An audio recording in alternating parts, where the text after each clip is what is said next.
fiable. Vous écoutez? Ben, cela peut être vrai dans nos cœurs. Jésus veut faire découler cette source dans nos vies. Alors, dans cette matinée, ouvrons-lui tout notre cœur. Laissons-le œuvrer. Il va nous bénir. Amen. On va vous chanter un cantique ensemble, chanter avec nous. Allons nous Seigneur ensemble.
Gloire à Dieu. Alléluia. Je suis rentré dans l'église, là, puis ça m'a fait un petit coup de déclic comme ça. J'ai eu l'occasion d'aller en Allemagne avec mes frères, les missionnaires, bien sûr. À Taille, il y a un missionnaire, bébé, on est parti avec Copland, les garçons de Paris aussi, comme ça on s'est retrouvés à Düsseldorf, là. C'était une petite salle, beaucoup plus petite que celle-ci à vous, là. Et ça m'a fait un déclic comme ça. Et en plus, je disais, Seigneur, quelle onction qu'il y a là. On va voir les frères. Mathieu, l'onction, c'est très fort. Vous savez, je vais vous dire un truc, quand je suis rentré là-dedans, là, je savais que j'allais dire quelque chose dans la salle. Et ça me le redit encore, ça me le dit encore. Là, je vais dire, j'avais eu plein de choses, je me suis dit, c'est quoi, il va dire quelque chose. Vous savez, il ne faut pas se sentir en deux dans l'église. Il ne faut pas se mettre en retrait non plus. C'est l'église de Dieu. J'étais comme ça, moi, au départ. J'étais un garçon, je m'étais dans l'église aussi à Lille, là. C'est une grande église aussi avec, c'est l'église mère. Et j'étais au fond, comme ça, et il y avait des anciens qui étaient là. Et comme je connaissais un peu, comme ça, alors je m'étais un petit peu plus loin. Et eux, ils savaient, ils sont à l'aise, les anciens en plus. Pourtant, je prie souvent pour les anciens aussi. Et je disais, le temps a passé, vite fait comme ça, et puis je disais après, je disais, Seigneur, c'est pas possible. Alors, comme à l'époque, j'avais attendu un petit peu de temps, quelques années, on s'avait mis à part avec des garçons, des frères qui sont là. Aujourd'hui, c'était des chrétiens, des étudiants. Aujourd'hui, c'est des pasteurs. Gloire à Dieu. Azéis, tous, on était tous ensemble. Je disais, Seigneur, quand j'étais sur l'estrade, elle était plus haute que ça, comme ça, je voyais jusqu'à l'étillon qui étaient au bout là. J'étais au fond, je me cachais. Pourquoi? Et après, j'ai resté avec eux. Et eux, avec eux, ce qu'ils étaient bien, avec l'évangile, je m'approchais de plus en plus. Et c'est là que j'ai commencé à grandir.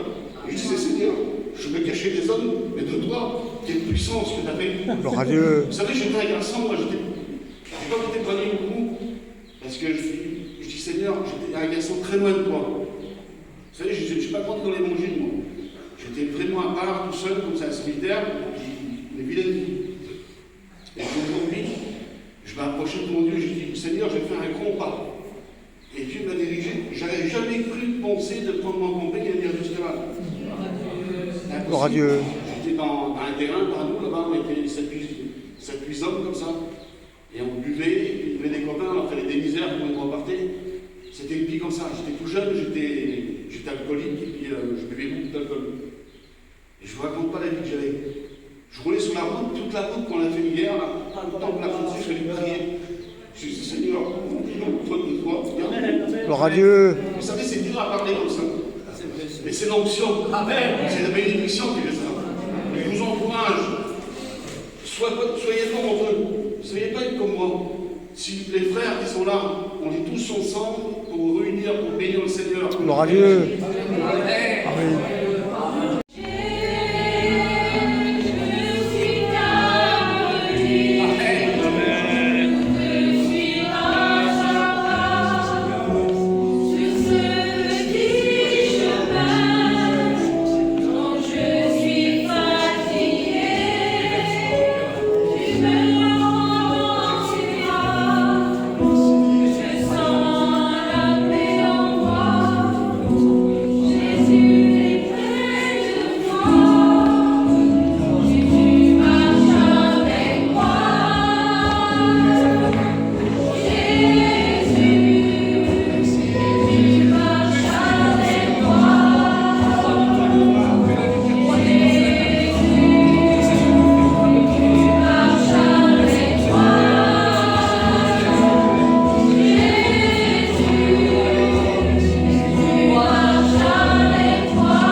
Gloire à Dieu. Amen. Merci Seigneur, quelle réjouissance d'être ensemble ce matin, quelle grâce. C'est une grâce que Dieu nous fait, c'est une grâce, et puis je n'ai pas l'impression de vous parler pour la première fois. Pendant environ 13 ou 14 mois, on a été comme Bartimée, on n'avait que la voix, et on ne pouvait que crier, on ne pouvait que parler, mais simplement que la voix n'a pas empêché Bartimée de crier et d'amener Jésus vers lui. Gloire à Dieu. Mais ce matin, Jésus nous rend nos yeux, parce qu'on peut voir nos frères, Amen, nos sœurs, amen. c'est une réjouissance de le faire, et puis ce matin, nous avons nos yeux, nous avons la voix, et nous avons notre cœur. Et puis c'est ce qui réunit l'Évangile, et puis c'est ce qui fait qu'aujourd'hui, ce miracle est rendu possible, et nous marchons par la foi. Nous marchons par les sentiments de l'Évangile, et c'est les sentiments de l'Évangile qui nous animent. Car si le cœur n'est pas animé, les yeux ne servent à rien. À quoi servirait-il de voir si le cœur n'est pas animé? À quoi servirait-il de parler si le cœur n'est pas animé? Si ce n'est pas animé par le cœur, l'Évangile ne sert à rien. Car Jésus n'est pas simplement venu avec des yeux, des oreilles, il n'est pas simplement venu avec une bouche pour parler, il est venu avec tout l'amour de Dieu dans son cœur. Et puis, ce matin, c'est ce que je voudrais que nous manifestons, le cœur de l'Évangile. Et c'est ce que nous avons besoin par-dessus tout. Aujourd'hui, on a plus besoin dans ces derniers temps, simplement que de yeux, d'oreilles ou d'une bouche pour parler. C'est tellement facile de parler et de ne pas faire. C'est tellement facile d'entendre et de ne rien faire. C'est tellement facile de voir et de passer outre comme le sacrificateur ou comme le lévite. Mais quand le samaritain passe et que le cœur est animé et qu'il est touché, il s'arrête et lui est capable de manifester les désirs de l'Évangile. Et ce matin, j'aimerais tant que le cœur s'anime, j'aimerais tant que le cœur s'ouvre, j'aimerais tant que ce soit le cœur qui parle, le cœur de l'Évangile. C'est ce qu'on a besoin, parce que sinon faire des kilomètres, ça ne sert à rien. Ça servirait à quoi de faire 1000 kilomètres et d'avoir le cœur qui n'est pas animé? Ça servirait à quoi d'aller sur la lune et puis de ne rien faire, parce que le cœur n'est pas animé. On pourrait marcher à genoux, même jusqu'à Jérusalem, et ne rien recevoir. J'ai vu des personnes aller à Jérusalem et pourtant revenir et de dire qu'ils n'avaient rien reçu. De les voir revenir en étant même découragés, parce que leur cœur n'était pas animé. Mais quand le cœur est animé, un seul sentiment est capable de nous amener jusqu'au ciel. Et ce matin, c'est ce que nous voulons. Nous ne voulons pas s'arrêter à Arles. Nous ne voulons pas s'arrêter à Bellegarde. Nous voulons aller au ciel. Nous voulons le ciel ce matin. C'est ce que nous voulons. Car si nous n'allons pas au ciel, alors nous sommes des religieux qui se réunissent dans des églises. On n'est pas là simplement pour réunir des hommes et des femmes dans des bâtiments. On est animé du désir de Jean-Baptiste que quand on voit passer Jésus, on n'attache pas des disciples à ceux de Jésus. Et ce matin, c'est ce que nous voulons. Être animés pour amener ceux qui en ont besoin ce matin. Allez vers Jésus. On a besoin d'aller vers lui. Amen. On va aller vers lui ce matin. Parce que la réunion est concentrée sur lui. C'est lui qui est digne de louange. C'est lui qui est digne d'adoration. Nous, les efforts qu'on fait, ce ne sont pas des efforts. J'aimerais vous le dire que pour moi, hier, ça n'a pas été difficile. Je suis dans un camion avec la clim, avec les enfants et on chante des cantiques. Jésus s'est dépouillé de sa gloire, il est venu sur la terre. Et tout ce qu'il faisait, c'était à pied. C'était dans la fatigue. Ça a été dans les coups et dans la misère. Moi, dans cette matinée, je ne prendrai pas de coups. Et parce qu'il a pris des coups, alors ces moments de gloire, de grâce et de bonheur sont possibles. Alors je peux me glorifier. C'est une journée qui lui appartient. Est-ce que vous êtes d'accord? Ça lui appartient, on va lui rendre ce matin. On va dire comme les disciples, pourquoi regarder à nous alors qu'il est là? Il est là. Est-ce que vous croyez qu'il est là? Amen, amen. C'est mon maître, je l'aime plus. Gloire à Dieu. Et il est là. Amen. Alors on va prier. On va prier, on va présenter ces instants. Et si tu n'as pas l'habitude de prier, alors que ça ne devient pas une habitude mais un besoin ce matin, prie le Seigneur. Tu as besoin de prier. Tu as besoin que ton âme rentre en contact avec Dieu.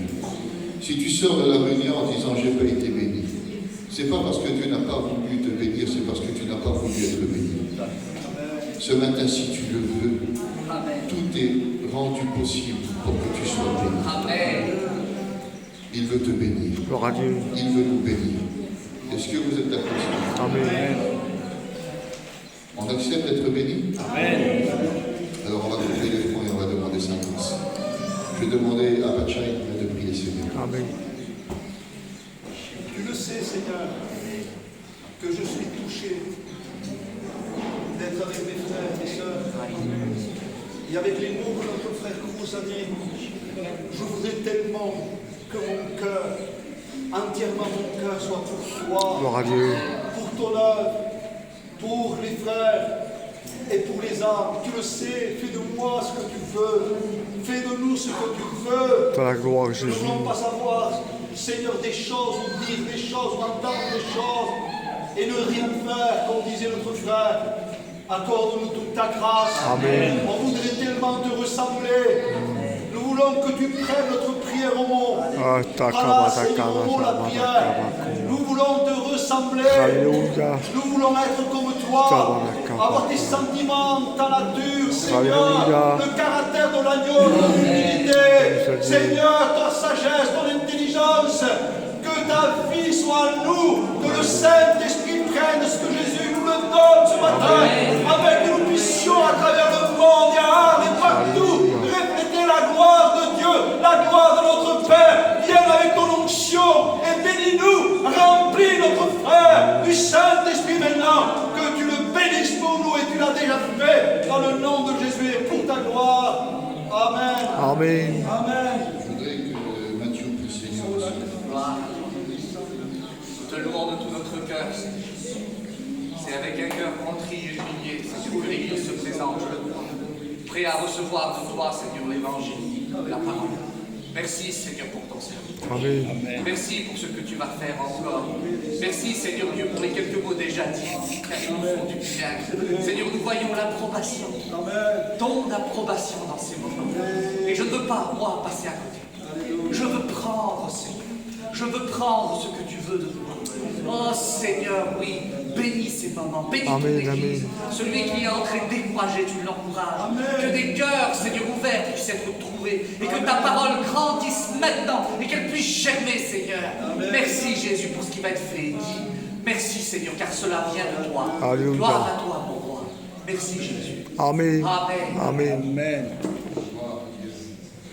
Gloire à Dieu. Gloire à Dieu. Gloire à Dieu. Gloire à Dieu. Gloire à Dieu. Nous avons un sauveur merveilleux. Amen. Il y a un vieux cantique qui disait quel merveilleux sauveur je possède. Amen. Quel merveilleux sauveur je possède. Et je le réalise ce matin et j'aimerais le réaliser encore jusqu'à toute ma vie.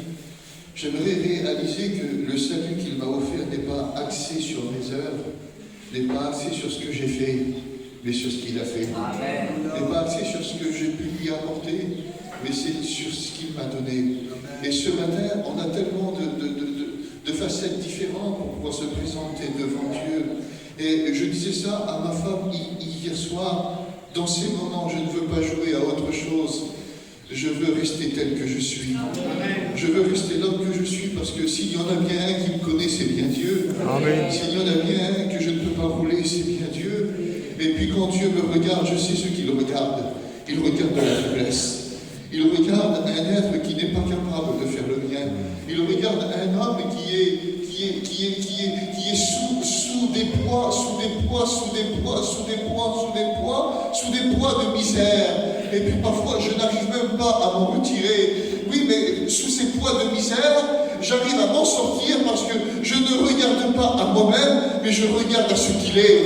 Je regarde à ce qu'il a fait de moi. Je regarde à sa grâce. Je regarde à son pardon. Je regarde à sa miséricorde. C'est vrai que je n'étais rien. C'est vrai qu'on n'était rien. On n'était que des misérables. On était sous notre péché.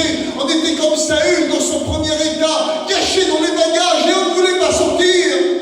Mais l'onction nous a fait sortir. L'huile de Dieu, quand elle a coulé sur nous, nous a fait sortir. La Bible nous dit qu'il relève le pauvre et l'indigent qui est dans le fumier et il le fait asseoir avec les grands. Pour moi, ce matin, je suis assis avec les grands. Pour moi, je suis avec les grands aujourd'hui. Car aujourd'hui, je suis avec le corps du Seigneur. Je suis réuni avec l'Église, avec les ministères, avec les bénis de Dieu. Vous êtes appelés comme ça, les bénis de mon Père. Vous êtes appelés les bénis du ciel. Vous n'êtes pas appelés simplement que des chrétiens. Vous êtes les bénis de Dieu. Et ça a été rendu possible par Jésus. C'est Jésus qui a rendu possible tout cela. Quelle grâce, quelle grandeur notre Jésus. J'aimerais vous parler de Jésus ce matin.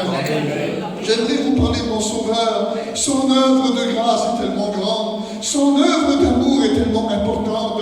On a parlé de lui pendant 4000 ans. Pendant 4000 ans, on l'attendait. Pendant 4000 ans, on attendait qu'il vienne pour écraser la tête du serpent. Et pendant 4000 ans, le péché a régné. Pendant 4000 ans, on a vu la mort. Pendant 4000 ans, on a vu la guerre. Pendant 4000 ans, on a vu le dérèglement. Pendant 4000 ans, le diable a déréglé les hommes et les a amenés dans le péché. Les a amenés dans l'esprit de l'abomination, dans l'éloignement, dans la malédiction, par terre dans la poussière. Mais un jour Jésus parlait. Un jour Jésus est là, et quand Jésus est sur la terre, la Bible nous dit qu'un ange divin est venu vers des bergers. Vers des bergers, ils étaient à Bethléem en train de faire mettre les troupeaux dans les prés de Bethléem comme des simples bergers. Mais le ciel se dérange. Il vient vers des bergers, il dit: ne vous effrayez pas, n'ayez plus peur. C'est terminé la peur.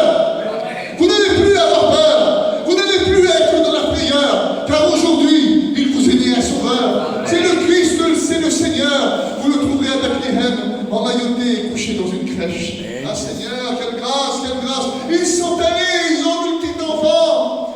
Mais c'était le roi des rois. C'était le Seigneur des seigneurs. Il était né. Et j'aimerais te dire ce matin, oui, il est né.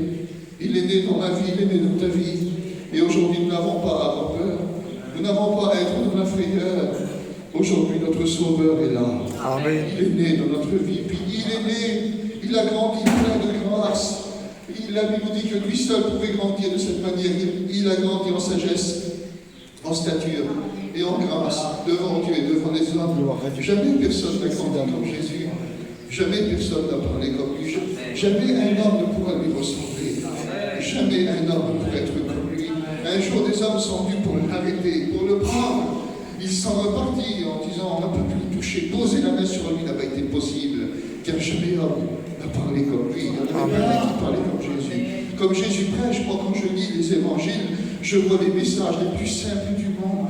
Oui, mais quand il parlait, il ne parlait pas simplement que d'une chose qu'il ne connaissait pas. Il parlait du ciel, mais il en était l'auteur.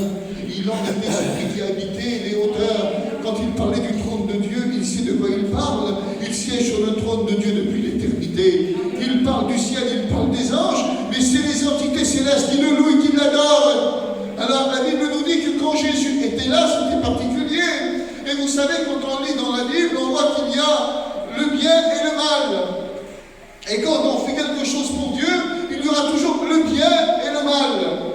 Quand tu fais quelque chose de mal, tu seras toujours repris parce qu'il y a le bien qui a été greffé en toi, qui t'appelle et qui te dit tu n'as pas le droit de faire le mal, car j'ai mis le bien en toi. Le bien que tu n'avais pas, je l'ai mis en toi. Alors c'est pour ça que ça pique, c'est pour ça que ça fait mal, c'est pour ça qu'on pleure, c'est pour ça qu'on se sent repris, car on attriste le bien que Dieu a mis en nous. Et le bien, c'est Jésus. Amen. Le bien, c'est Jésus.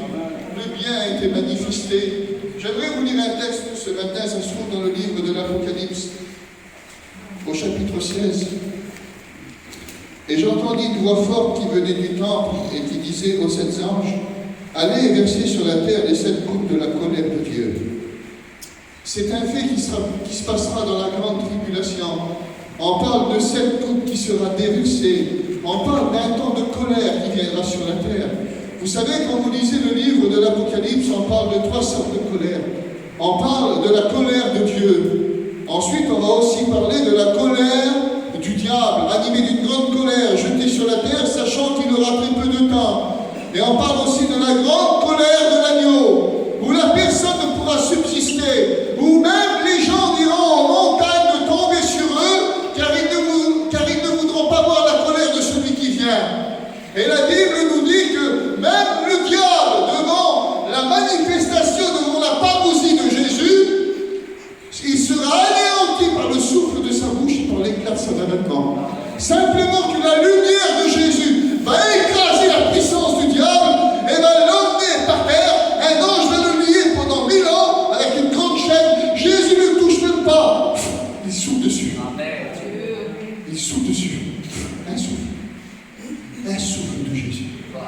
Un souffle de Jésus dans la scène. Il ne touche pas. Il ne se saoule pas. Il ne touche pas les ténèbres. Il ne touche pas le péché. Il ne touche pas la malédiction. La lumière de Jésus va l'anéantir. Un souffle de sa bouche suffit pour le mettre par terre. J'aimerais te dire qu'il ne faut pas grand-chose à Jésus pour faire fuir l'épreuve qu'il y a dans ta vie. Un souffle, un regard, une lumière, et tout disparaît. Ça, c'est la lumière de Jésus. Et nous voyons que cette coupe sera déversée. Cette coupe qui sera la manifestation de la colère de Dieu. Et c'est cette récipient, comme cette vase qui seront là et qui vont contenir toute la colère de Dieu. Mais il y a un verset dans la parole de Dieu qui nous dit « Sa colère dure un instant ». Sa colère, c'est un instant. Ça, cette coupe-là, c'est un instant pour Dieu. Mais sa grâce, toute la vie. Sa grâce, Peter, c'est l'éternité. Sa grâce, c'est le commencement et la fin de l'éternité. Mais comme il n'y a pas de fin à l'éternité, c'est de l'éternité en éternité, en éternité, en éternité. C'est Joanito qui dit toujours ça. Quand une éternité finit avec Dieu, une autre éternité commence. Elle n'a pas de fin. C'est ça sa grâce. Elle dure d'éternité en éternité. Elle n'a pas de fin. La colère, c'est ça. Mais la grâce, c'est l'éternité. C'est les 7 coupes là, c'est un instant pour Dieu. Mais ce qu'il nous a donné à travers Jésus, c'est l'éternité en éternité, en éternité, en éternité, en éternité dans le ciel. Et ce matin, j'aimerais te rappeler que si des vases ont été remplis de colère, si des vases ont été remplis par la colère de Dieu, un jour la Bible nous dit que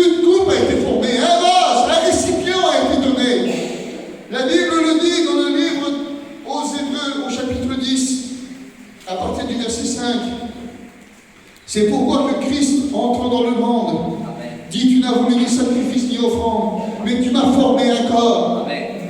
Tu m'as formé un corps. Tu m'as formé une coupe. Tu m'as formé un récipient. Tu as formé un vase. Et écoutez la fin du verset. Tu n'as agréé ni holocauste, ni sacrifice pour le péché. Alors je dis, voici, je viens dans le rouleau du livre, il est question de moi, pour faire, ô Dieu, ta volonté. Après avoir dit d'abord, tu n'as voulu ni sacrifice, ni offrande, ni holocauste pour le péché, il dit ensuite, voici, je viens pour faire ta volonté. Il abolit ainsi la première chose pour établir la seconde. C'est en vertu de cette volonté que nous sommes sanctifiés par l'offrande du corps de Jésus. Amen. Par l'offrande de son corps. Et cette offrande-là, c'est un vase. C'est un récipient que Dieu s'est formé. La Bible nous dit que Jésus s'est dépouillé de sa gloire et qu'il a pris la forme d'un serviteur. Il a pris la forme d'une forme. Et qu'est-ce qu'il y avait dans cette forme? Qu'est-ce qu'il y avait dans ce récipient? Qu'est-ce qu'il y avait dans ce vase béni? Nous le retrouvons à ce baptême dans Matthieu 3. La Bible nous dit qu'à ce moment-là, les écluses des cieux se sont ouvertes. Et une voix se fit entendre. Et cette voix était merveilleuse. C'était la voix de Dieu. Dieu qui venait témoigner de son Fils. Dieu qui venait témoigner de celui qu'il était en train de bénir et de oindre devant toute l'assemblée. Voici mon Fils bien-aimé, en qui gémis. En qui gémis. Vous comprenez là? En qui gémis. Dieu met quelque chose à l'intérieur du vase. La Bible nous dit que, vous savez que Jésus était homme sur la terre, mais 100% Dieu. Car Jésus s'est dépouillé de sa gloire, mais pas de sa divinité. Le divin ne peut pas se dépouiller du divin. Le divin reste divin. Mais la Bible nous dit qu'il est venu tabernacler la chair. Le corps de Jésus était comme un tabernacle qui renfermait la Shekinah, la présence de Dieu. Et quand il était là, Dieu va dire en plus, voici mon Fils bien-aimé, en qui j'ai dit tout mon affection, mon amour. On ne parle pas de colère, on parle d'amour. Et ce matin, on parle d'amour. Car nous sommes l'Église qui est née par l'amour. Nous sommes l'Église qui est née par la souffrance. Nous sommes l'Église qui est née dans les coups. Nous sommes l'Église qui est née dans les cris, dans la douleur. Et nous sommes l'Église qui est née par l'amour. Nous sommes sortis du cœur de Jésus. Nous sommes sortis de ses sentiments les plus profonds. La pierre précieuse qui a été Jésus sur la croix, plus elle était éprouvée par le feu de l'épreuve, et plus elle avait de la valeur aux yeux de son Père. Et quand Jésus est mort et qu'il est ressuscité, du cœur de Jésus est sorti l'Église. Nous sommes sortis dans une œuvre d'amour. Je suis une œuvre d'amour. On sait que dans le monde, il y a des enfants qui n'ont pas été connus. On sait qu'il y a des enfants qui ont grandi sans parents, ils ont été abandonnés. Car ce n'étaient pas des enfants voulus. Ce n'étaient pas des enfants nés d'un acte d'amour. Mais je voudrais te dire ce matin, tu es né d'un acte d'amour. Tu es né dans l'amour. Tu es né dans l'amour. Tu es né dans l'amour de Jésus. Il t'a fait naître de son amour. Il t'a fait naître de son cœur. Il t'a voulu. Tu te vois vilain, tu te vois sans force. Tu dis, je suis tellement vilain, je suis tellement vilain. Je ne suis pas digne de paraître devant lui. Mais tu es né de l'amour. Il t'a fait naître de l'amour. Il t'a regardé avec un œil bienveillant. Ah, certainement que parfois, combien de fois je me suis vu comme cette femme, entourée d'hommes avec des pierres et prêt à me réduire en miettes. Mais Jésus venait, il me disait pas, cause, où sont tes accusateurs? Ils sont plus là. Et je te condamne pas non plus. C'est un acte d'amour. Un acte d'amour, mon Seigneur. Je suis né dans l'amour. Ah, Seigneur, ça me bénit. Ça me bénit parce que je le réalise. Je suis né dans l'amour. Le diable n'a rien à faire contre moi. J'ai des parents. Mon Père, c'est Dieu. Mon frère, c'est Jésus. Je suis né du ciel. Je suis né du ciel. Ma carte d'identité est divine. Ma carte d'identité est divine. Je peux dire comme le frère Youn, je suis un citoyen du ciel. J'habite le village de l'Évangile. Mon nom, c'est l'étoile du matin. Mon Père se donne la plénitude de la grâce. Et ma mère, foi, espérance, charité. Je suis né dans l'amour. J'ai le droit de le confesser ce matin.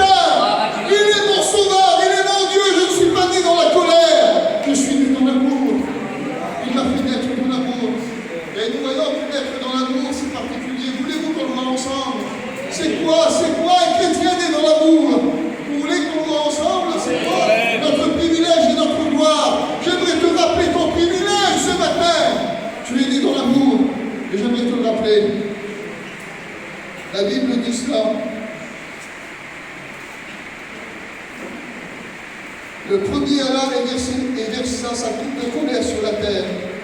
Ça se trouve dans Apocalypse 16, pour ceux qui ont la Bible, à partir du verset 2. Le premier alla et versa sa coupe sur la terre, et un ulcère malin douloureux frappa les hommes qui avaient la marque de la bête et qui adoraient son image. Je ne suis pas là pour faire de la théologie ce matin, ni vous parler de l'eschatologie, je n'en ai pas les capacités. Mais nous voyons que ces hommes qui sont là, qui auront reçu une marque de la bête dans la grande tribulation, le mot marque, c'est le mot charvènement, c'est imprimé, c'est quelque chose qu'on aura reçu sur nous-mêmes. Et la marque sera le résultat de notre adoration, de notre louange. Des hommes et des femmes auront loué l'esprit de terreur. Des hommes et des femmes auront offert leur adoration et leur louange à un faux Christ. Ce sera le faux, ce sera l'erreur, ce sera l'esprit de terreur, ce sera l'esprit du mensonge qui sera manifesté. Parce que le vrai sera parti avec son Église. Alors il essaiera de se bâtir un système, une entité spirituelle autour d'hommes, et il les emmènera dans l'erreur, il les amènera dans un esprit d'abomination, dans un esprit d'erreur, car tout ce qui est contraire à la vérité reste l'erreur. Et la Bible dit qu'ils recevront une marque. Et la marque apportera un résultat, un ulcère malin et douloureux. La maladie frappera les hommes. Et quand nous observons ça dans le terme grec, c'est un ulcère malin et douloureux, c'est comme un cancer de la peau. Ça frappera les hommes du cheveu jusqu'à la plante du pied. Les hommes seront frappés dans leur corps, ils seront frappés dans leur chair, car ils auront adoré le mauvais. Mauvaise adoration, mauvaise image, erreur. Adoration, vous savez c'est quoi l'adoration? C'est procusnéo. Et procusnéo, c'est le front dans la poussière. C'est les mains dans la terre. C'est les mains offertes à Satan. C'est le front, les idées, l'esprit offerts à Satan. C'est allonger, c'est par terre. C'est reconnaître son autorité. C'est l'accepter comme notre autorité spirituelle. Mais un jour, il y a un homme dans la parole de Dieu et il nous ressemble. C'était un lépreux. Ça se trouve dans Marc 8. Il était couvert de lèpre, couvert de misère. Ah, il n'avait pas d'avenir, il n'avait rien du tout. Condamné à mourir loin des autres, avec des clochettes en train de dire impur, impur, impur, je suis impur. Il était loin de toute bénédiction, loin de toute promesse. Quand on le voyait, on lui jetait des pierres pour l'éloigner. Mais un jour, il voit passer la pierre d'achoppement, le rocher du scandale, celui qu'on appelle Jésus. La pierre angulaire qui devient celle qui est la principale de l'angle. Et elle ne vient pas se cogner contre les hommes, elle ne vient pas pour les frapper, elle ne vient pas pour leur faire du mal, elle ne vient pas pour les juger, elle ne vient pas pour les regarder de travers. Vous savez, le religieux regarde de travers, mais Jésus regarde en face. Amen. Et puis quand cet homme le voit, là, il est sur la montagne. Et cet homme-là voit Jésus. Et Jésus, il était attirant. Il n'y a pas plus attirant que Jésus. Moi, quand je ne suis pas bien, moi, parfois je me cache et je ne suis pas bien. Et je regarde vers mon Seigneur et ça m'attire. Ça m'attire. Un jour, j'étais aux études et j'ai traversé 1000 problèmes. 1000 problèmes. Et puis, je finissais mes études et le diable avait mis de l'ivraie dans mon cœur. Et quand je suis parti, j'avais tellement souffert aux études qu'on n'avait plus rien. J'ai dit, Seigneur, plus jamais j'aurai la poche vide. Plus jamais j'aurai la poche vide.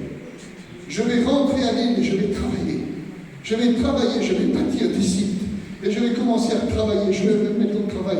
Je ne veux plus jamais manquer de sous et manquer de pain chez moi.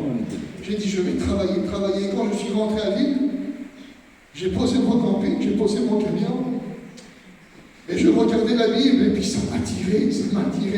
Je sentais qu'il y avait un message que Dieu voulait me parler. Mais je ne voulais pas, je me retournais, je ne voulais pas. Je faisais mes affaires, je disais non, je vais travailler, je vais faire mes affaires.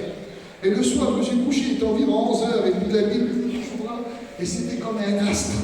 C'était comme une étoile, c'était comme une lumière. Ça m'a tiré. Et quand je l'ai ouvert, j'ai tombé sur un verset qui était entouré plusieurs fois. Et ça me disait, ne te tourmente pas pour t'enrichir. Ne poursuis pas du regard ce qui va disparaître. Et à ce moment-là, j'ai pleuré, j'ai dit, Seigneur, je te demande pardon. Je me suis laissé attirer par quelque chose qui n'était pas bon. C'est toi qui m'as attiré ce matin. Et puis, Seigneur, tu veux me faire du bien. Je Dieu laisse tirer par toi. Alléluia. Et puis ce lépreux, il est sur sa montagne, et puis il regarde en bas et il voit Jésus. Il a couru. Il a couru vers lui. Et quand il a couru vers lui, certains disent qu'il l'a pris dans les bras. Mais il n'a même pas osé. La Bible dit qu'il s'est prosterné. Il s'est prosterné. Il a mis le front dans la poussière. Il a mis les mains dans la terre. Il a gratté la terre. Il n'a pas regardé Jésus, il regardait la terre. Il avait trop honte de ce qu'il était en train de voir. Il était impur et il voyait l'impureté incarnée. Il était couvert de péché, il voyait la sainteté. Il voyait la perfection de Dieu qui était incarnée dans le corps d'un homme. Allez le regarder, vous. Mais il a parlé. Il a parlé avec la bouche dans la poussière. Il avait la bouche dans la poussière. Quelle humilité, quelle humiliation. Et il va dire, Seigneur, si tu le veux, Amen. si tu le veux, Amen. tu peux. Alléluia. Tu peux, toi. Je suis sur la montagne, je suis dans la misère, je suis tout seul, je suis couvert de peine. Je suis couvert de misère, je suis pas heureux, je suis malheureux. Et tu es venu pour les malheureux. Tu es venu pour les malheureux, tu es venu pour moi. Pourquoi tu ne bénirais pas moi? J'en ai besoin. Mais il a le front dans la poussière, parce que la Bible dit qu'il est prosterné, c'est pour Justéo, c'est le front dans la poussière, c'est le main dans la terre. Il craque la terre. Bénis-moi. Tu peux, toi. Et écoutez Jésus. Je le veux. Gloire à Dieu. Alléluia. Israël, il sent même plus la lèpre. Les vêtements sont même plus touchés. Il est pur. Il est pur. Il est pur. On voit que dans la colère, ceux qui vont se prosterner, c'est le cire malin qui va les toucher. C'est la maladie, c'est l'impureté, c'est l'abomination. Mais ceux qui se prosternent devant Jésus sont touchés par la sainteté, par l'amour, par le pardon, par la miséricorde, par la pureté. Cet homme a été touché par la pureté. J'aimerais vous dire, vous avez été touché par la pureté. Amen. Un jour, vous êtes cet homme, vous vous êtes prosterné dans la poussière. Mais de la poussière, il nous a relevés et il nous fait asseoir avec les grands. Il nous fait asseoir avec les grands. C'est ça, Jésus. Tu as été engendré dans l'amour. Et notre engendrement dans l'amour fait qu'aujourd'hui, nous ne sommes plus sur les preuves par terre, qui supplie d'être purs. Nous sommes purs. Nous sommes purs. Alléluia. Tu es pur ce matin. Tu es pur. Il t'a relevé. Il t'a relevé. Aujourd'hui, ton identité, elle est céleste. Amen. Gloire à Dieu. Merci Jésus. Le deuxième laissa sa coupe dans la mer et elle devint du sang comme celui d'un mort. Et tout être vivant mourut, tout ce qui était dans la mer. Vous imaginez ce fléau?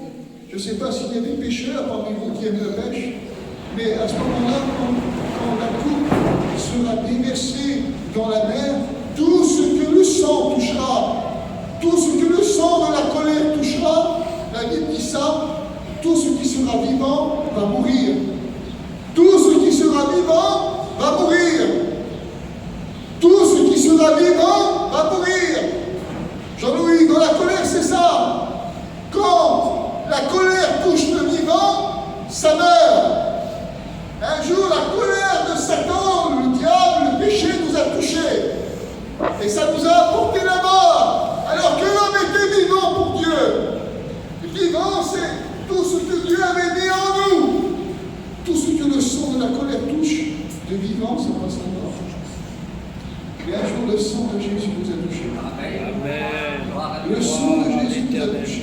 Mais là, c'est le contraire. C'est l'effet inverse. Tout ce qui était mort est devenu vivant. Alléluia. Et aujourd'hui, nous croyons dans ces choses. Est-ce que vous le croyez? Amen. Est-ce que vous croyez quand Jésus a dit qu'il dit « Je suis la résurrection et la vie ». Amen. Je ne suis pas la mort. Quand le sang va toucher quelque chose, Jésus est en train de dire « Ça ne va pas mourir ». Oui, ce sera vivant. Quand le sang touche, normalement, quand tu coupes quelque chose, le sang coule et c'est la perte de la vie. Normalement, c'est comme ça. Mais là, quand le sang touche, le sang de Jésus porte la vie. Porte la vie nous amour.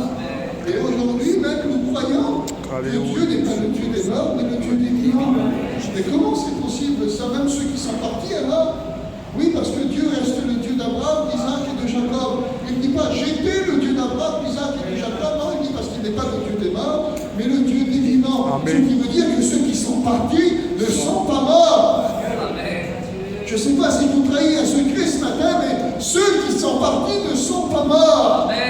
Ceux qui sont partis ne sont pas dans un cimetière. Ceux qui sont partis ne sont pas dans un trou enseveli. Non, ils ne sont pas morts. Ils sont vivants. Ils sont vivants. Ils sont dans un lieu de Dieu. Et dans ce lieu de Dieu, il y a la présence de Dieu. C'est Paul qui va le dire. Il me tarde de partir, d'être délivré de ce corps pour être avec qui? Avec le Seigneur. Et si je suis avec le Seigneur, il n'est pas entouré de morts dans un cimetière. C'est pas un fossoyeur. C'est un vivant. C'est un sauveur. Le sauveur est au milieu des vivants. C'est le jardinier qui viendra un jour pour prendre ses fleurs, parce que même quand on enterre un mort, il n'est pas fait pour rester enterré pour toujours. Est-ce que vous le savez ça, qu'on n'enterre pas un chrétien? Vous le savez ça, hein? On n'enterre pas un chrétien, on le sème. Il est semé. On ne l'enterre pas. La Bible dit ceux qui sont semés corruptibles ressusciteront plein de force. Mais c'est semé, c'est pas enterré. Quelque chose qu'on enterre, c'est quelque chose qu'on oublie.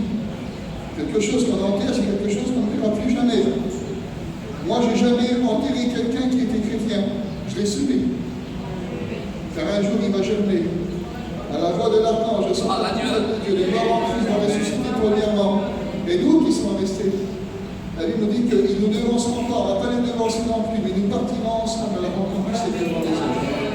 Et moi, il y a quelque chose qui me bénit dans ça, c'est une consolation pour toi. Avant de voir Jésus, tu verras ton frère.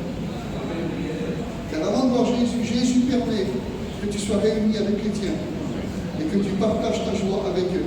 Et ensuite, tu seras avec ton frère, tu seras avec ta famille et tu partiras ensemble à la rencontre du Seigneur dans les âges. Avant de voir Jésus, tu verras ton frère, tu verras ta famille. Avant de voir Jésus, je verrai mon père.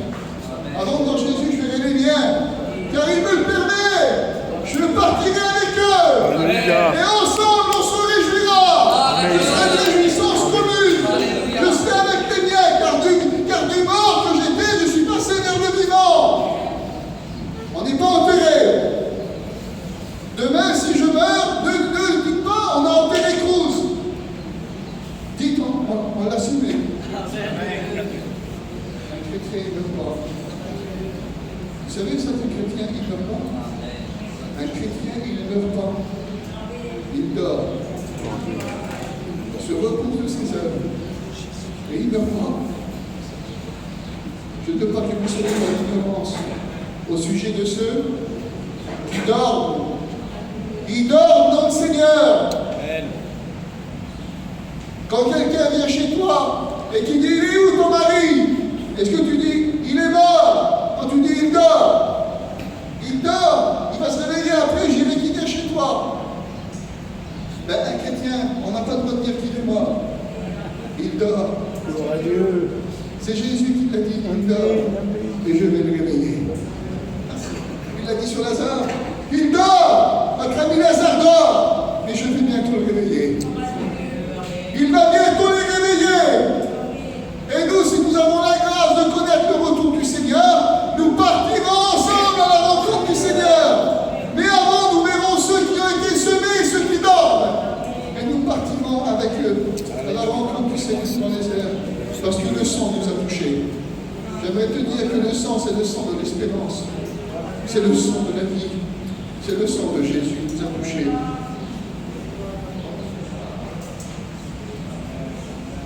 Le troisième, que ça s'accoupe dans les fleuves et dans les sources d'eau. Et ça devint du sang. Et j'entendis l'ange des eaux qui disait, tu es juste, toi qui étais, tu es saint, parce que tu as exercé ces jugements. Car ils ont versé le sang des saints et des prophètes.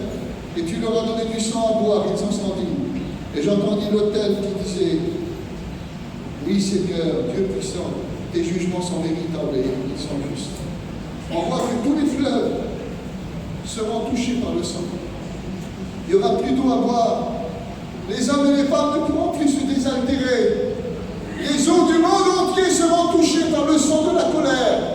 Et là, il y a l'ange des eaux qui va dire, ils ont tué les saints et les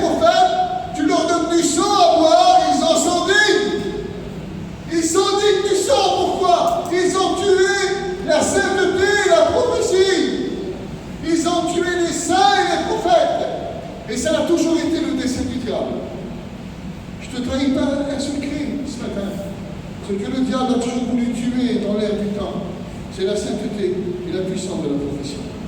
Quand il a réussi à atteindre l'homme dans sa sainteté, Dieu l'a mis en garde. Dieu met en garde le serpent, il dit, tu sais, la postérité de la femme, elle va t'écraser. Elle va t'écraser.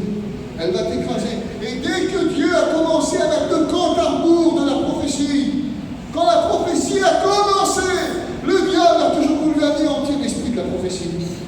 Il a toujours voulu anéantir la parole et le commandement. Il a essayé de détourner les hommes du commandement et de la parole.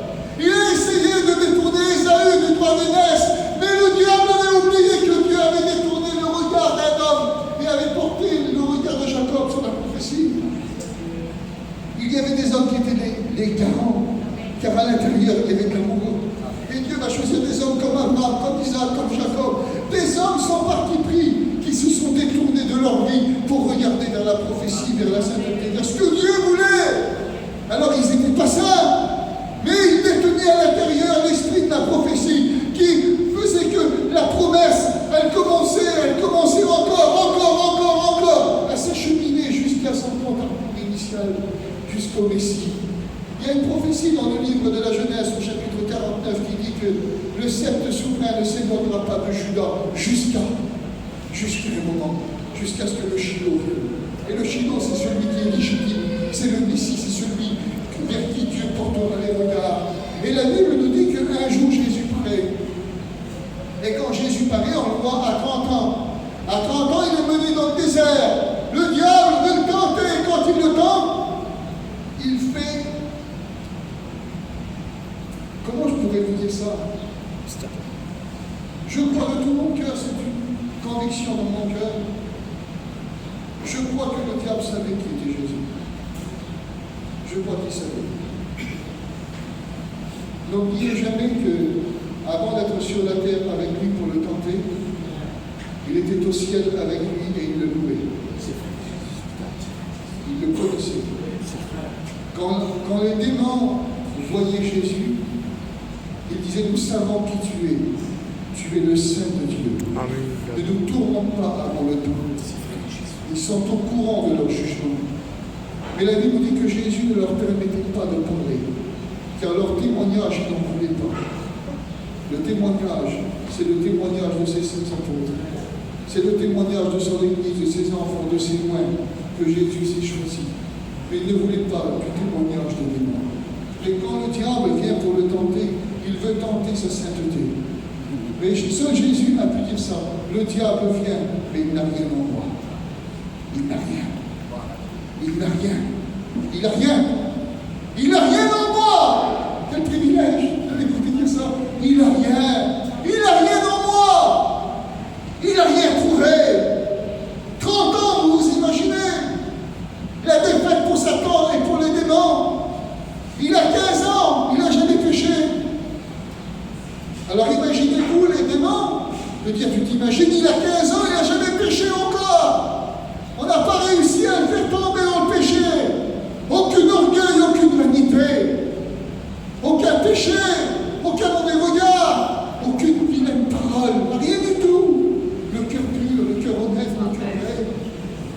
À 20 ans, il n'a jamais péché. Pourtant, à 20 ans, tout s'ouvre devant vous. Il ne pêche pas. À 30 ans, il n'a jamais péché. C'est le diable lui-même qui vient. Il vient pour nous tenter. On donne à ses pierres de devenir des pains. Parce que quand on a faim avec le diable, il ne va jamais vous donner du caviar, mais il vous fera croire que les pierres seront capables de devenir des pains. Mais j'aimerais vous dire que les pierres du diable n'ont jamais nourri personne. Mais Jésus va dire, l'homme ne vivra pas de pain seulement.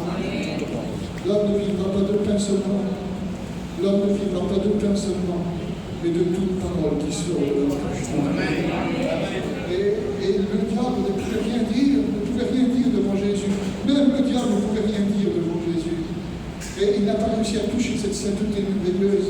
Et quand Jésus meurt sur la croix, c'est l'accomplissement de toutes les prophéties. Jésus est venu avec la sainteté. Et Jésus est venu avec les prophéties.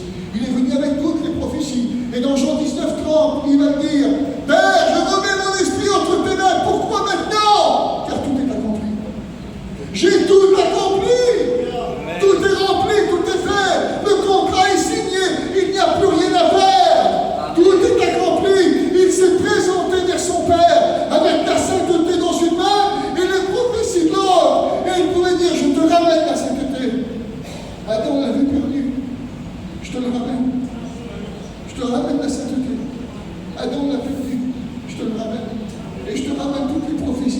paroles de ta bouche, tu n'as pas parlé pour bien.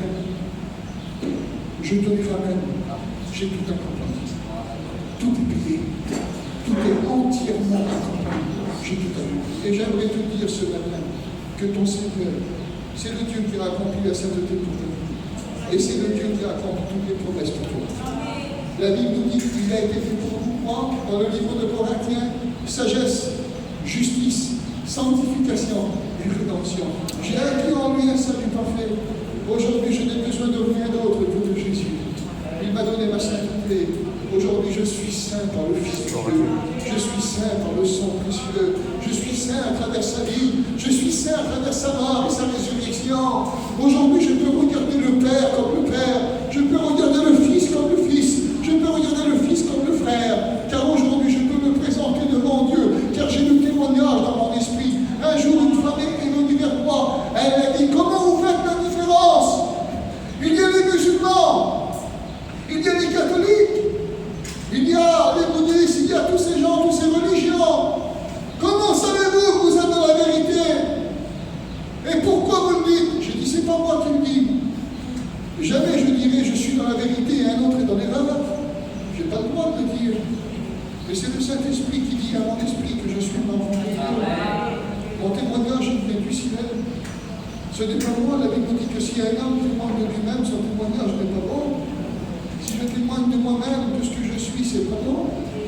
Mais si je reçois le témoignage du divin dans ma vie, qui parle, qui cause, t'es un enfant de Dieu. Amen. Parfois, c'est bien d'être approuvé des hommes. C'est bien d'être approuvé des hommes. C'est bien d'être regardé des hommes et qui vous dit c'est bien, mon frère, et qui vous donne les bons points. Oui, mais si le témoignage vient du ciel, c'est plus important. Quand c'est Dieu qui le dit, c'est mieux. Quand c'est les hommes qui viennent vers Job et qui lui parlent de son intégrité, c'est important. Mais quand c'est Dieu qui vient et qui dit, t'as vu mon serviteur, il est intègre et il se détourne du mal. Ah Seigneur, c'est un témoignage qui est vrai, qui est véritable. Et ce matin, j'aimerais te dire que nous sommes les amis de l'amour et les amis de la sainteté. L'amour sans la sainteté, ça ne peut pas exister. Celui qui est dans l'amour, c'est celui qui a goûté à la sainteté de Jésus. Nous sommes dans la sainteté, nous sommes dans la sainteté aujourd'hui, nous sommes dans la sainteté. Est-ce qu'on a le droit de dire, Bachai, qu'aujourd'hui nous sommes les saints gens de la maison de Dieu, nous sommes les saints gens de sa maison. Il n'y a pas d'impureté dans sa maison, nous sommes les saints gens, les saints gens, les saints gens, les saints gens de la maison de Dieu. Aujourd'hui, nous goûtons au céleste. Je ne crois pas qu'on pourra tous les faire, mais je crois que vous êtes en train de comprendre le message. Je crois que votre cœur est béni comme le mien sur le matin.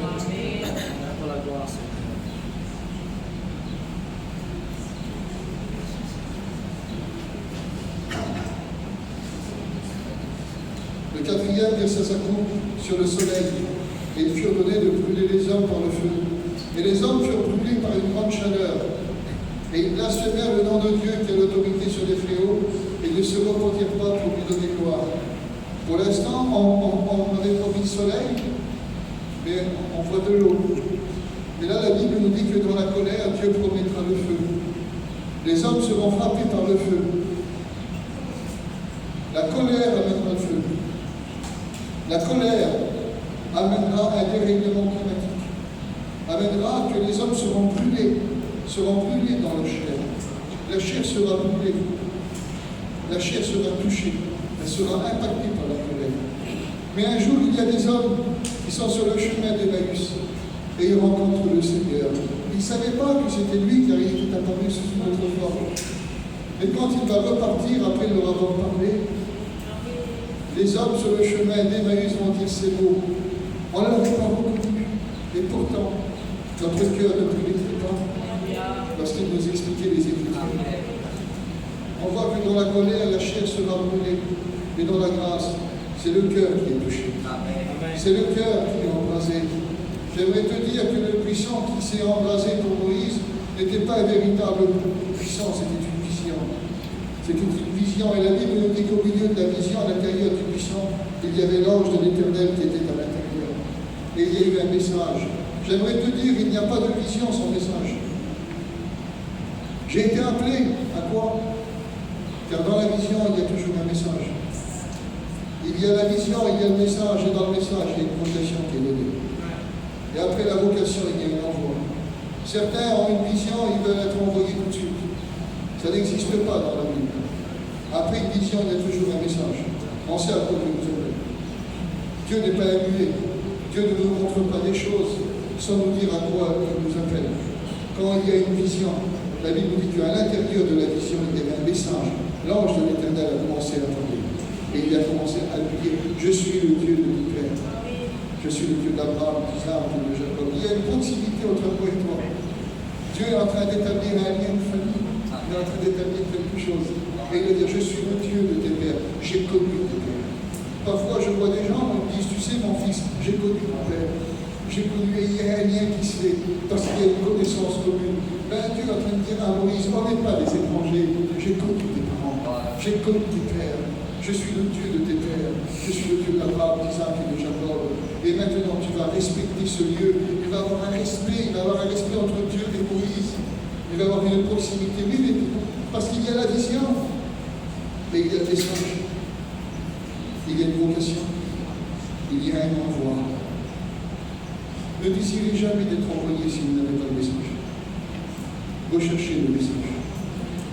N'essayez pas d'être envoyé si vous n'avez pas la vocation de monter dans le feu. N'essayez pas de faire comme Shadrach, Meshach et Abednego. Ah, quel est vilain nom? C'était les noms de Babylone. On va plutôt les appeler Michael, Azaria et Anania. C'est les noms de Dieu, ça. Et la Bible nous dit qu'ils sont rentrés dans le feu. Pourquoi? Mais ils avaient la vocation à rentrer dans le feu. Parce que c'était des hommes qui avaient reçu le message. Amen. C'était des hommes qui avaient la vision. Prenez un Daniel, il rentre dans une fosse au lion. N'essayez pas de le faire si vous n'avez pas la vocation. N'essayez jamais de faire quelque chose pour Dieu si Dieu ne vous a pas qualifié pour le faire. Attendez d'avoir la vision, la vocation, le message, et ensuite vous voyez, il n'y a aucun souci. Mais n'essayons pas de faire quelque chose que Dieu ne nous a pas demandé de faire. Vous savez, c'est tellement facile de faire parler Dieu. C'est tellement facile de dire, Dieu l'a dit. Non, Dieu ne l'a pas dit, tu as pris tes mots et tu les as mis dans sa bouche. Laisse-le parler. Et quand on lui parle, tu as la vision, tu as le message, tu as la vocation, et après tu seras envoyé. Et tu auras du succès dans ce que Dieu te fera faire. Il faut que le cœur brûle. Est-ce que votre cœur brûle toujours? Amen. Béni soit Je Dieu. le dis maintenant, parfois, faute de bois, le feu s'éteint. C'est vrai. Parfois, on a manqué de bois. C'est vrai. On a manqué de bois, parfois. On a voulu laisser la croix un petit peu loin. On l'a traîné sur le dos, mais avec un petit peu lourd. On l'a laissé quelque part. Et ce matin, il faut reprendre du bois. Il faut reprendre du bois, il faut rallumer le feu. Il faut que le cœur brûle. Il faut que le cœur brûle. C'est pour ça que Dieu nous appelle. Il veut faire brûler notre cœur. Et c'est ce qui est important. Est-ce que vous m'accordez encore 5 minutes?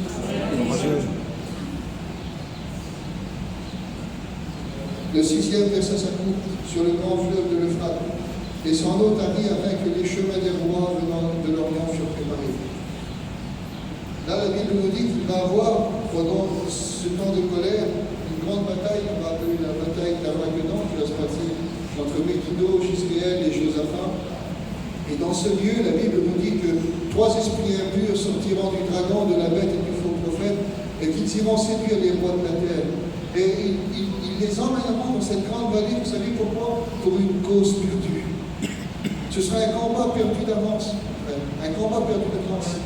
Il n'y a pas de victoire dans ce combat, il y aura que de la gloire. Mais le diable, ça ne le dérange pas d'amener les hommes dans des causes perdues. J'ai vu le diable amener mon père dans des causes perdues. J'ai vu le diable amener mon père dans des bars, dans des cafés, dans de l'alcool. J'ai vu des cousins, j'ai vu des frères, j'ai vu des personnes qui étaient très très proches de nous tomber dans la drogue, dans l'alcool, dans la dépression, dans des causes perdues. Car le diable, c'est le père des causes perdues. C'est le père des causes qui n'ont pas d'avenir. Et là, ce combat-là, il amènera tous les rois de la terre. Il y aura du sang jusqu'au mort des chevaux. Allongé, debout, on s'en fout, il y aura du sang. Il y aura la gloire. Il les aura emmenés dans des causes perdues. Combien d'hommes, combien de misère, combien de fois on a vu le diable amener nos familles, nos amis, nos parents dans des causes perdues. C'est une cause perdue et on leur dit, mais tu vois pas qu'il n'y a pas d'avenir? Tu vois pas qu'il n'y a pas d'espérance dans ce que tu fais? C'est des causes perdues. Alors on prie pour eux. mais dans la grande tribulation, qui va prier pour eux? Qui va les appeler? Qui va crier? Il y aura des témoignages d'évangélisation à travers les deux témoins, à travers l'ange qui volera dans le ciel, qui proclamera un évangile éternel, à travers les 144 000, mais ça ne nous concerne pas, on ne sait pas comment ça sera fait. Mais toutes ces choses, vous imaginez, le diable amènera ces hommes-là dans une cause perdue. Mais un jour, mon Seigneur m'a amené dans le plus beau des combats, dans le combat de l'Évangile, dans la plus belle des causes.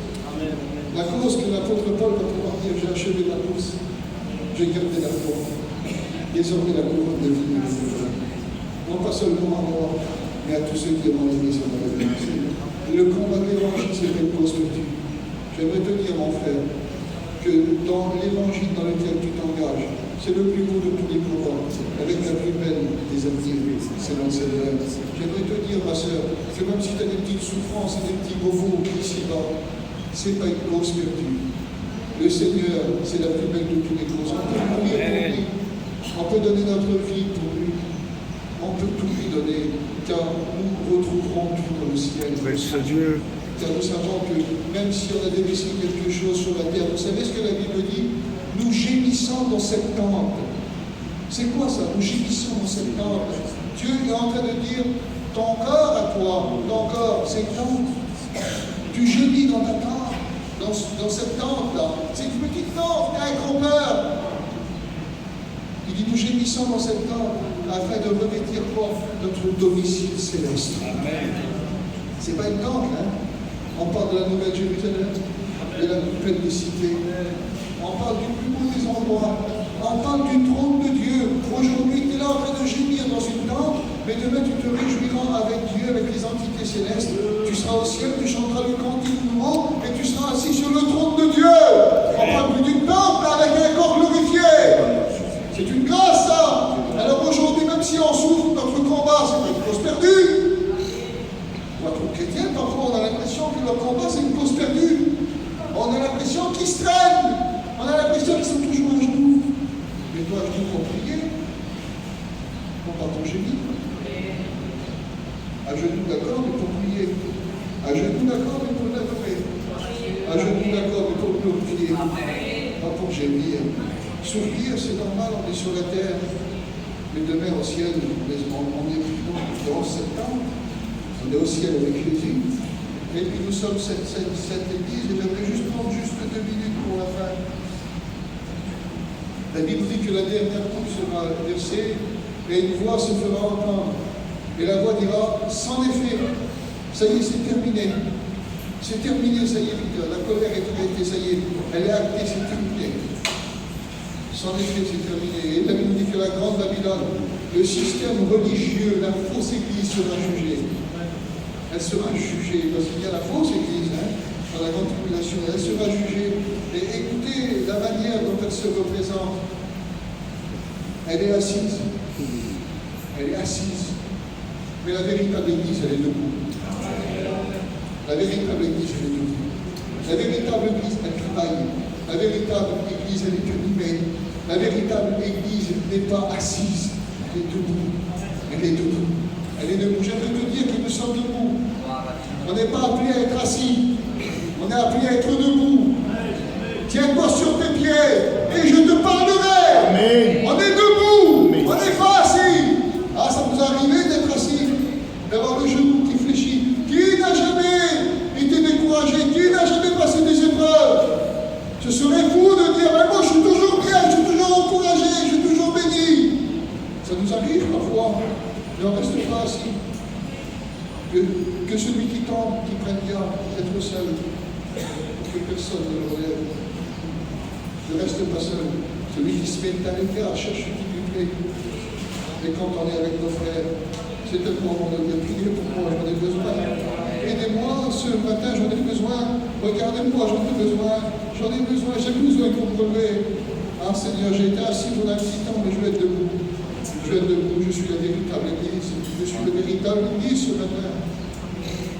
Et la Bible dit cela. Elle est pleine de noms de blasphème. La fausse église, plein de noms de blasphème. Mais nous avons plein de noms qui nous rappellent la sainteté, l'amour, le pardon, la miséricorde de Nous sommes des chrétiens. Tu es un chrétien. Tu es un chrétien. Et sur toi, porte le plus beau des noms. Tu portes la sainteté de Jésus sur ton visage. Tu portes l'amour de Dieu sur toi-même. Le nom ineffable de Dieu, le Fils de l'amour de Dieu, a été donné pour toi. La Bible dit cela, elle est vêtue de pourpre d'écarlate et elle est parée d'or, de pierres précieuses et de perles. Elle possède des belles choses sur la terre, mais elle sera dépourvue, elle sera nue, elle sera dans la poussière et dans l'enfer pour l'éternité. Et nous, même si sur la terre on a des vêtements qui paraissent assez humbles, quand on partira au ciel, on sera revêtu du plus beau des vêtements. On verra notre vêtement blanc. On le verra.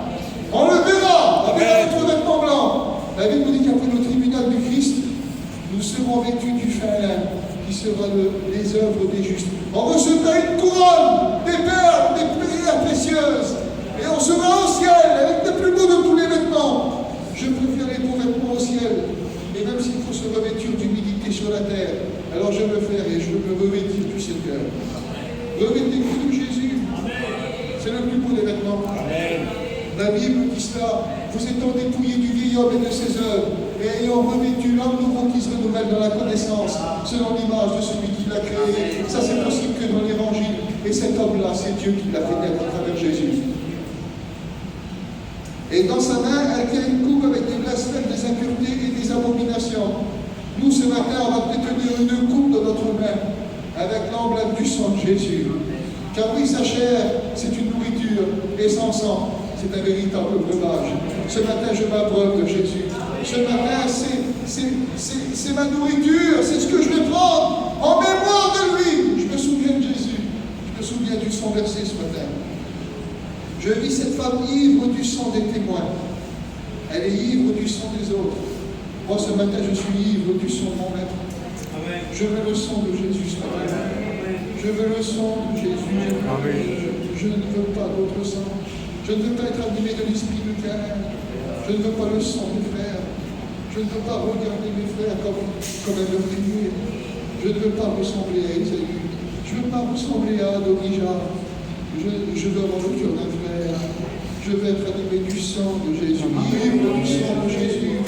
Quand on les a vus à la Pentecôte, on a cru qu'ils étaient ivres. Ils étaient ivres de Jésus. Ivres de l'Esprit. Ivres de Dieu. Et ce matin, c'est à ça que Dieu nous appelle. Et on dira à la fin, un ange viendra et il dira sur ce faux système religieux, elle est tombée. Elle est tombée. La grande Babylone, elle est tombée. Mais un jour, des cris résonneront dans l'univers et on criera, elle a été enlevée. Elle a été enlevée, l'Église. On n'est pas appelé à tomber. Le diable est un tombeur. Il était dans le ciel, il est dans les lieux célestes. Quand l'Église sera enlevée, sera jetée sur la terre. Ensuite, il sera jeté dans le puits de l'abîme pendant 1000 ans, pour ensuite revêtir son domicile éternel en enfer. Il est appelé à tomber, à tomber, à tomber. Mais l'Église était dans la poussière, couverte de péché. Il nous a relevés, il nous a mis dans la sainteté, nous fait tenir sur nos pieds. Et demain, nous serons dans le ciel. Et arrivés dans le ciel, nous serons ensemble au tribunal de Christ. Nous recevrons le prix de nos œuvres. Ensuite, nous irons aux noces de l'agneau. Et ensuite, la Bible nous dit qu'on goûtera l'éternité sur le trône de Dieu. Il n'y a pas plus haut endroit dans l'univers. Le diable a voulu par orgueil, il a été précipité. Aujourd'hui, le Seigneur nous l'offre par grâce. Le trône de Dieu pour l'éternité. Les anges ne seront jamais sur le trône. L'Église, la Bible nous dit, au vainqueur, il s'assiera avec moi sur mon trône. C'est une assurance. C'est un privilège qui est réservé aux simples sauvés. Un ange ne pourra jamais dire merci. Un ange qui gloire, honneur et louange. Nous, ce matin, on peut dire merci pour notre salut. Je dis merci pour mon salut. Amen. Je dis merci à Jésus ce matin. Et je voudrais arrêter, je voudrais lui dire merci. Je voudrais lui dire merci pour ce salut. Je ne sais pas pour vous, ce matin, j'ai envie de le glorifier. Je ne suis pas un enfant de la colère. Je n'ai pas été engendré dans la colère. J'ai été engendré dans l'amour. J'ai été formé dans l'amour. Dans ce salut merveilleux. La coupe de l'amour de Dieu s'est déversée sur moi. Je me suis abreuvé de l'amour de Dieu. Et ce salut, c'est pour moi. Ce salut, c'est pour moi. Ce matin, ne regarde pas la colère à ce que le diable préfère engendrer en toi. Regarde à nouveau, regarde à l'amour. Nous savons que dans la Bible, c'est la colère de Dieu, mais à travers le péché de Satan, c'est un dérèglement. Et ce matin, nous présentons la valeur du salut, de la grâce, de l'amour manifesté par Jésus. Et aujourd'hui, nous pouvons se déclarer bénéficier de toutes les grâces qui viennent du ciel. Alors on va prier. Tous les mots remplis cette heure. On lui dit merci ensemble. Amen. On lui dit merci. Amen. Est-ce que vous croyez qu'il mérite ici ce matin?